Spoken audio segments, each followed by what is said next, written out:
Okay, welcome. Welcome to another edition of Be Well Together. Well done, you. A little oasis of inspiration, hopefully, for your day. We're thrilled that you're here again.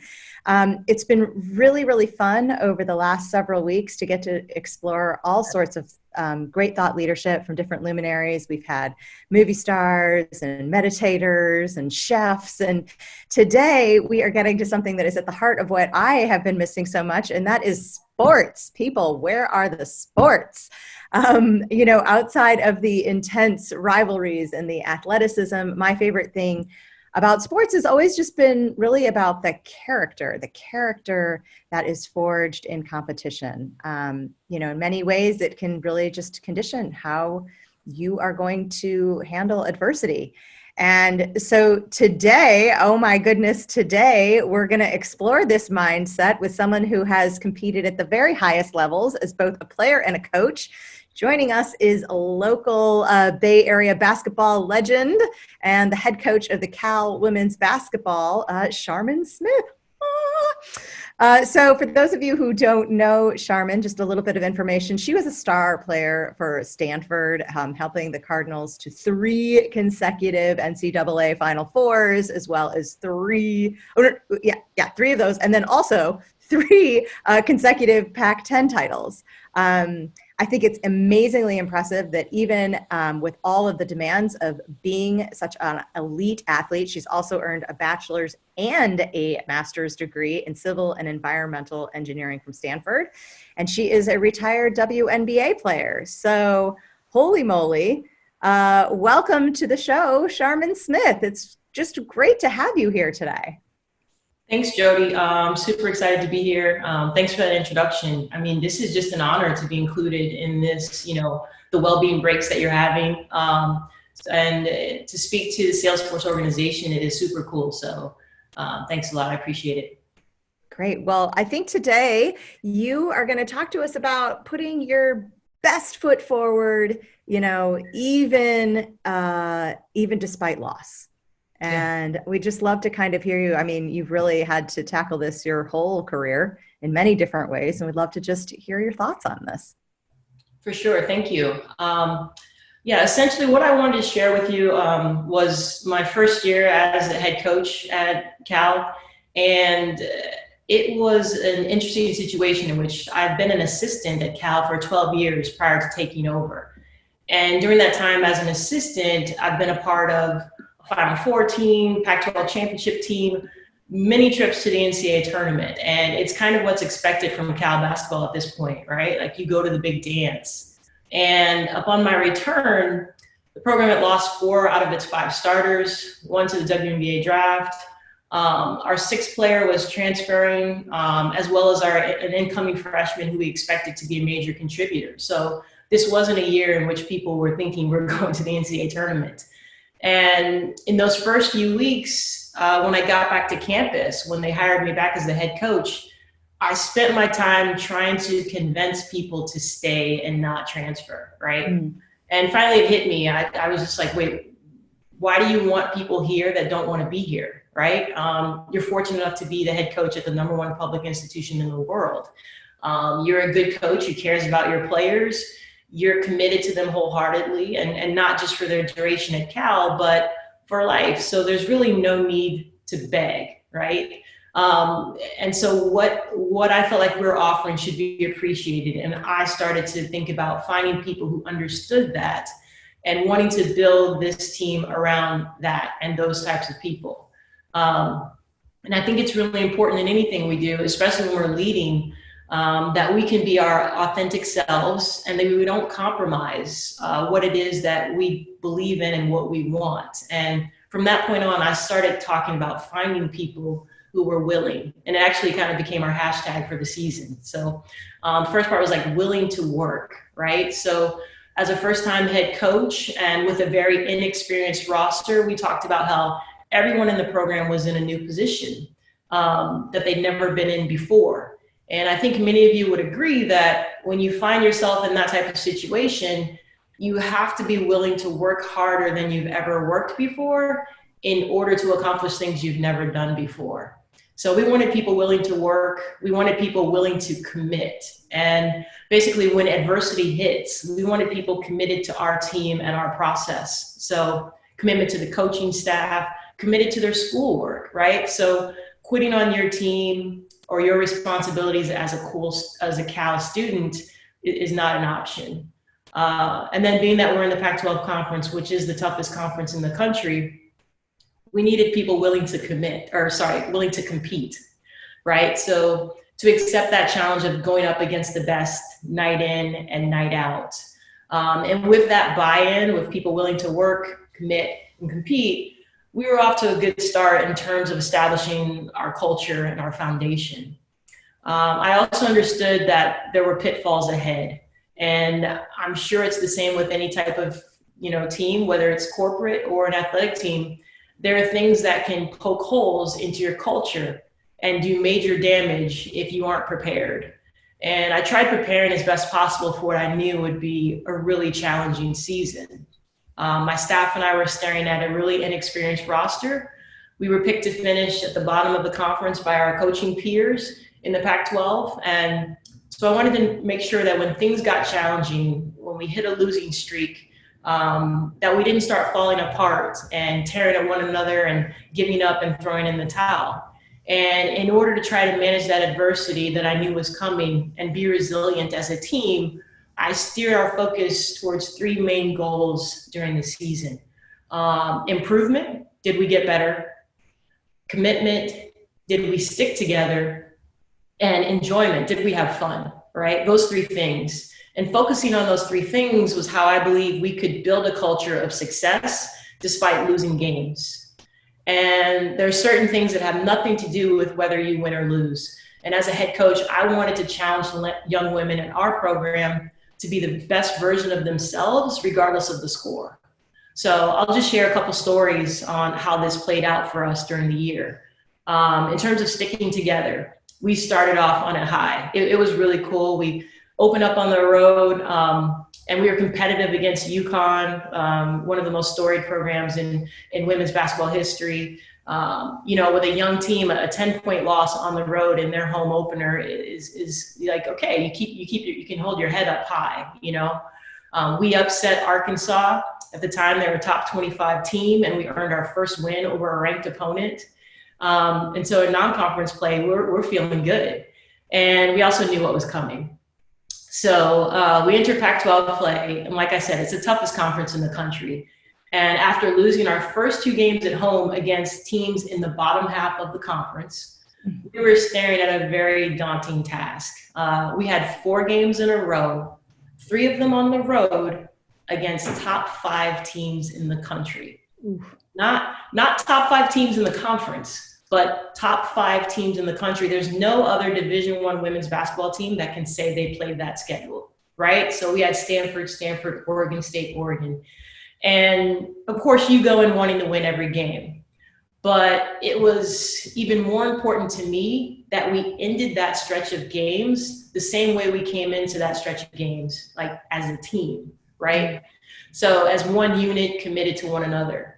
To make a long story short, we lost all 4 games, with the final game being a 50-point loss at Oregon. Oh, in front of 11,000 fans. Oh, yeah, and it was their 11,000 fans. Right. To be clear. So we fought, we did what we do, we played hard. Oregon was for most of the season ranked, the best, number 1 in the country. So in that locker room, immediately following the game and this stretch of hell, I looked at the team, and the first thing I said was, "How do you feel?" And our freshman guard responded with, "We're still together." And everyone else started nodding their head in agreement. And I knew we'd made it through at that moment. I was like, okay, I still have a team, right? I knew that we could take a butt kicking and not start pointing fingers, doubting one another, blaming coaches, right? So we were a group committed to one another. The next thing was, did we get better? That improvement, right? And yes, we got better. We had 3 people earn all conference honors. Our team stats and individual stats continued to improve as the season went on. And most evident of our growth is that a team that could not win a single game in January was capable of knocking off 2 top 25 opponents in March in a single week, right? And, you know, we beat Arizona. They were number 13 in the country. And it was on their senior day in Arizona. And I got like a makeshift Gatorade bath in the locker room from the players with cups of water. That was really cool. And a few days later, we became only the second team in Pac-12 tournament play to win a tournament game as the 12 seed. We knocked off a top 25 team in Arizona State. And, you know, you don't win games in March if you're not together as a team and if you haven't made improvements when you're last in the conference, right? So it was really evident we got better. We kept growing even during the most challenging times. And I remember telling the team, hang in there, our moment's coming, stick with it. And to have those moments in March, the most important month of basketball, was truly special. And the last piece of it was having fun, right? Are we enjoying this process? And we had a ton of fun. We enjoyed being around one another. And to be honest with you, this 12 and 19 season felt better than some 21 seasons that I've been a part of. And I told this to our team on many occasions during the year, because when you're able to embrace the improvement and stick together and you know, do all those things, then you're able to enjoy the process. And we had fun on bus rides, plane trips, team meals, gatherings at coaches' homes. And yes, in games and practices, right? Like, we had fun. And I'm really proud of the fact that during a time in which the number of NCAA women's basketball players in the transfer portal is at an all-time high, I don't have a single player with eligibility at Cal leaving after this losing season. Wow. We ended the year with a ton of positive momentum. And we're looking forward to being back together again whenever this virus will allow us to be together, in order to continue to get better, stick together, and have more fun, right? So, you know, how does that apply right now? Well, I mean, we aren't in control of what's going on with the coronavirus, and all of us have had our lives impacted in a countless number of ways. And my experience in the most challenging coaching season of my career has taught me to look for goals that can be achieved even when you can't, quote unquote, win, right? And what can you do during this time to feel success, to grow, to remain connected and committed to the people that matter most to you? And what can you do every day to have fun? And those are the questions we need to ask ourselves. And I can explain to you what we've done as a team, and what I've done personally. But first, I'd like to take a pause to answer any questions or address any comments that you might have. That is awesome. I mean, first of all, you're a great storyteller. What amazing experiences that you've been able to have. Congratulations on, I think more than anything is just this positive can-do attitude. And I wrote down what you were saying about look for goals you can achieve when you can't win. I think that there's something deeply profound in that idea in this place that we're in right now. So, you know, I guess I am curious to hear from you when you find yourself in that position, when you know, like, winning is not what this is going to be about. What are some, like, how do you get off of that win mindset, right, and shift and let that go and kind of pivot and reset to a more achievable goal? Like, because that is hard. That is not easy to just say, okay, I'm not going to win and I'm just going to, you know, but I'm still going to put my whole heart and soul into this. Yeah. It was challenging, but it was really, really imperative that we do that, especially with a young group, right? We had 4 freshmen that were playing a ton of minutes, and even our upperclassmen hadn't really played before, so they didn't have experience. And the number one thing was like giving them confidence. And so I actually never went into a game saying, hey guys, we're not gonna win this one, but, right? What I did was, hey guys, this needs to be our focus in this game.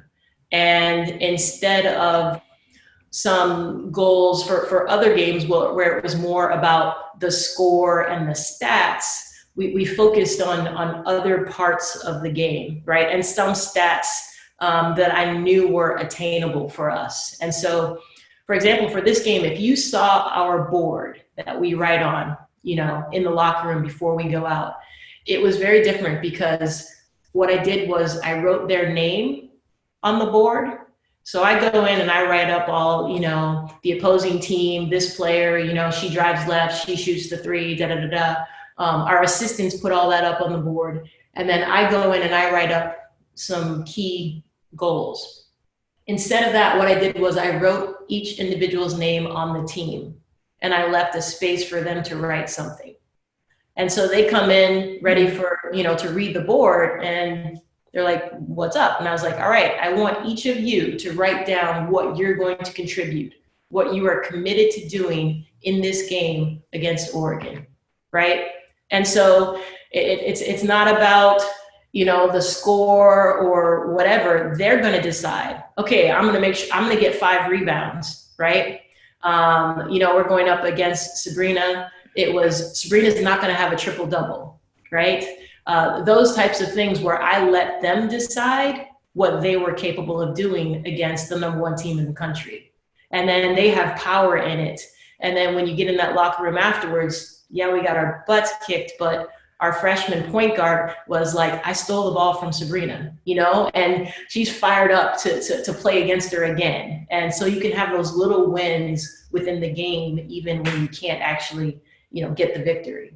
God, these are such great leadership lessons. Like, I just get it. This is how you become the head coach of Cal. Like, I get it. I'm so inspired right now. Tell me about, you had mentioned, tell me about what you are doing with the team and with yourself right now in the middle of all of this to try to kind of stay focused, to stay together, to stay committed. Right. What's the plan right now? Yeah, so the number one thing right now for us is to make sure this team knows that we're there for them as a coaching staff, whatever they need, because there's so many emotions and frustrations and things that people are feeling and loss, that people are having during this time. And so we want to make sure that they know they have their coaches and that we're still a family. So we have our weekly Zoom meeting in addition to a weekly film session. In the weekly Zoom team meeting, it's more like a check-in. How are you feeling? What have you been up to this week? And each week, a new person is responsible for giving us an assignment. And so we've had several really cool ones, right? Like one player said, this week, you need to reach out to someone that you haven't talked to in a long time, and then come back in the next session and tell us about that conversation. We've had someone else that said, hey, I want you to go in and design my favorite pair of shoe, how you can do like your online custom design of a shoe. And then I'm going to pick the coolest shoe, all types of creative things that, for assignments for the week that we have. And then we discuss them during that meeting. In terms of me and trying to have fun, I did have a birthday, recently. Happy birthday. Thank you. It was May 2nd and it was a Saturday, and I was like, what can I do? Like a virtual party? I don't know. And I've been into the Peloton during this period. That's been how I, sweat and exercise and get going. And so I invited all of my friends that I knew had the bike to join me on a birthday ride. And it was really, really cool. Like, everyone was excited about it. And I would say like 90% of the people who joined this ride got a PR on the birthday ride, right? Like everyone was just really getting after it and super competitive. And Tara Vanderveer, who's the head coach at Stanford, was on the ride with me for my birthday. We have this joke, I'm chasing her on the Peloton because she's really good, and I'm chasing her in wins. So I'll catch her on the Peloton. That's a lot of smack talk. But those are some of the things that we've done as a team and that I've done, on my own. But just staying positive and staying ready is what I've told the team, right? They're trying to do workouts on their own.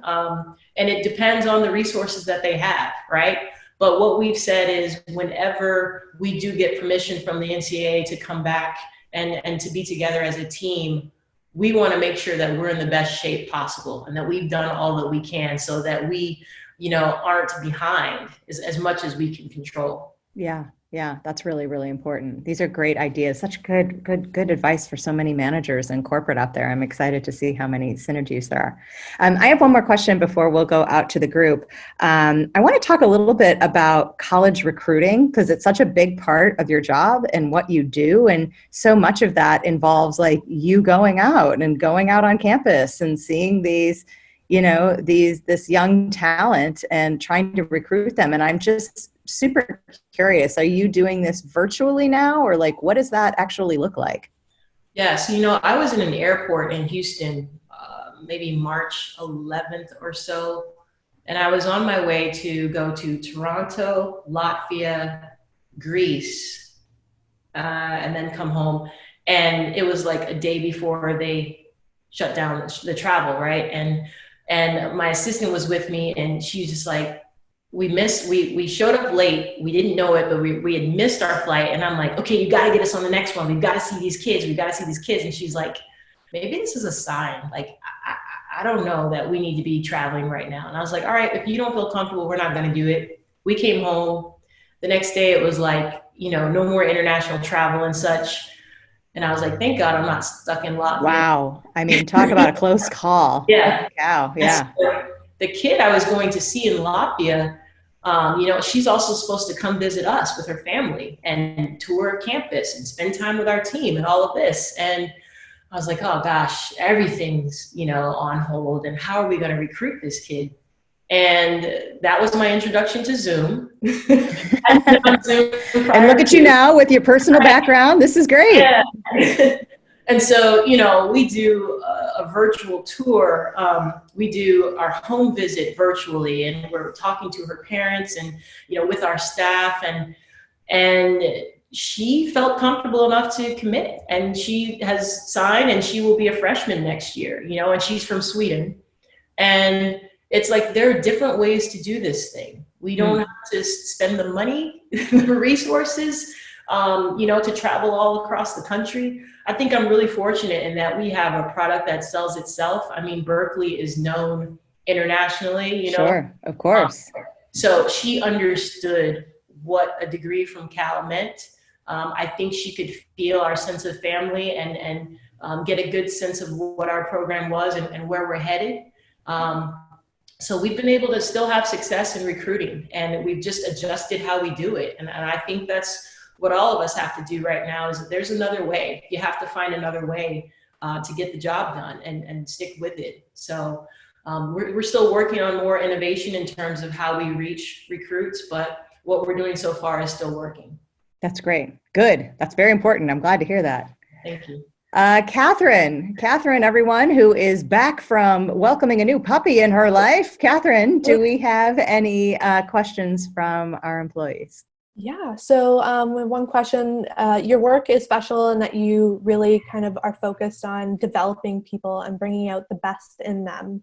So what advice do you have for kind of our leaders for bringing out the best in their team members? Yeah, I think the thing that has been the best for me is I tell my players all the time that I am never going to ask them to do something that I'm not willing to do myself.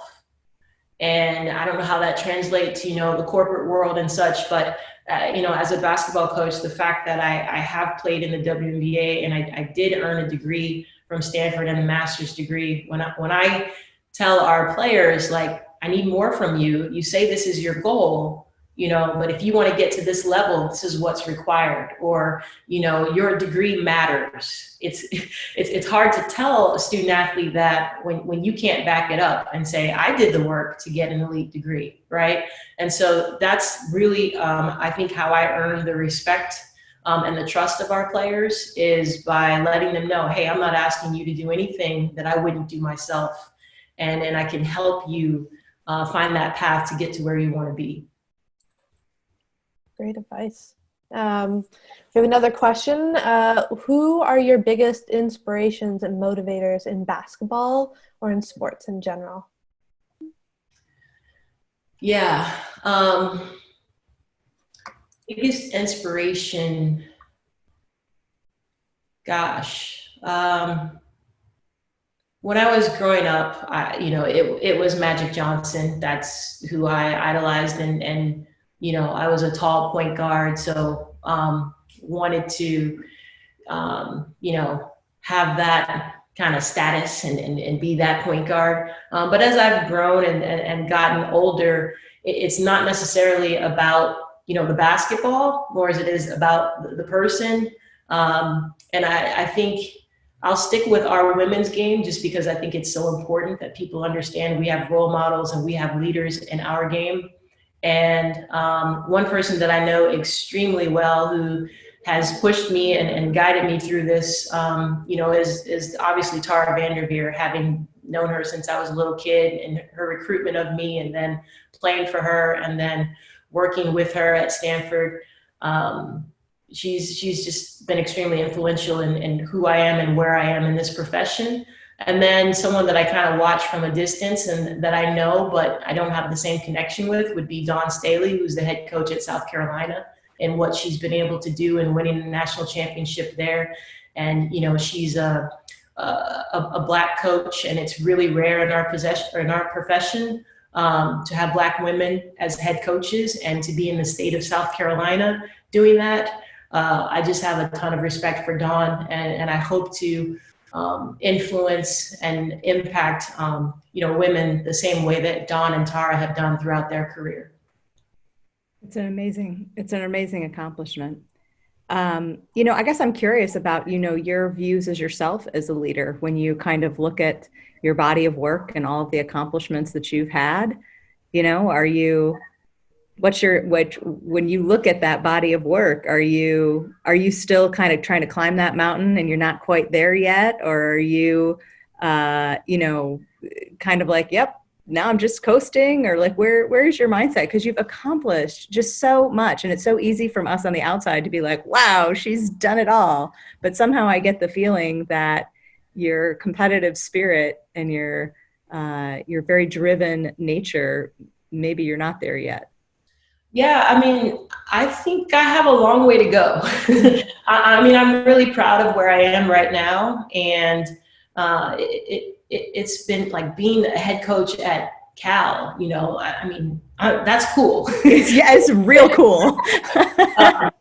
But there's just so much more. And you ask me the people that I look up to, and Tara and Dawn, like they've done a lot more. And and I have some time to really try and impact even more young women. And that's what matters most to me, is like, are my players graduating, and are they doing something productive, and do they know that they still have me, in their life? And so I just want to continue to help others be in a space in which they feel empowered and, can like take hold of their growth and their place in this world. That's what's important to me, And then, it would be cool to win and, have some championships and cut down nets and do all of that fun stuff. And I think we're building it. I really feel good about the future of Cal women's basketball. Not only did we have a really talented young group, but we also signed the number 6 recruiting class in the country for next year, right? And I've got 6 freshmen coming in that are really talented. So we're building it, and there's a lot more that I'd like to accomplish for sure. It's amazing. You are an incredible, incredible trailblazer. And I say that from the depths of my heart. I'm just so proud of everything that you've done, and you're just a joy to be able to watch. And I really want to thank you for your time today. We're really, really grateful that you've chosen to be here. Thank you. I appreciate it. Thank you.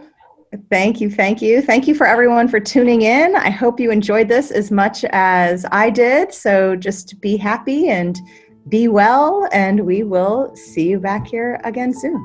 Bye-bye.